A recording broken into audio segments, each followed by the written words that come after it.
kaba naman, pero ginagawa ng fuel yun para sa ginagawa.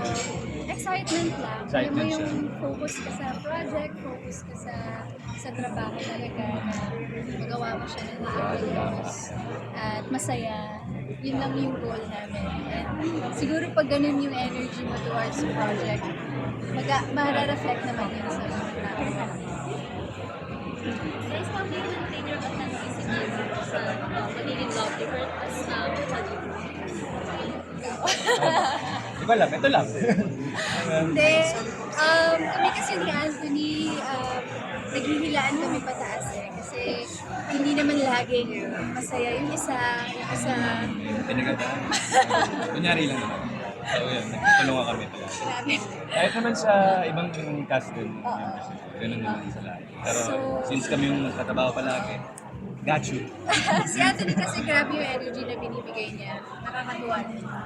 So, kapag sobrang stressful na ng araw, parang maglalaro na lang kami. Maris Anthony, pag napansin niyo malungkot yung isa't isa, paano niyo pinapangiti? Siguro sa mga simpleng jokes, yung mga banat-banat na secret na lang siya. Sa amin lang. Pero yun, pag kahit namin nalulungkot yung isa, parang siyempre, nakakausapin mo. Pagka okay naman, mag-i-start naman yung conversation niya, magiging maayos din yun at the end of the day. Magaling siya magpatawa. Magaling ako kumausap ng tao.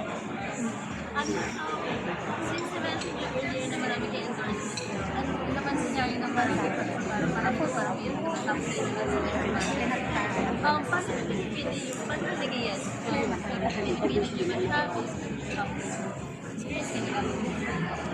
Sa amin naman, so far, lahat ng Ano yung dumadating, dumating? happy kami. So, siguro, blessing talaga yun. Lahat Timing ng offer offer sa amin. Talagang may gusto tao. din talaga Talaga yun. na. So, hindi kami nakakuha ng opportunity na mamili. Yes. Kasi happy naman. Pasok yun. Pag nalaman nga namin to, ulit kami. Maris, confirm ko lang, kanina nabanggit mo na meron kayong upcoming film. Maaari niyo ba kami bigyan ng hint kung anong genre nito?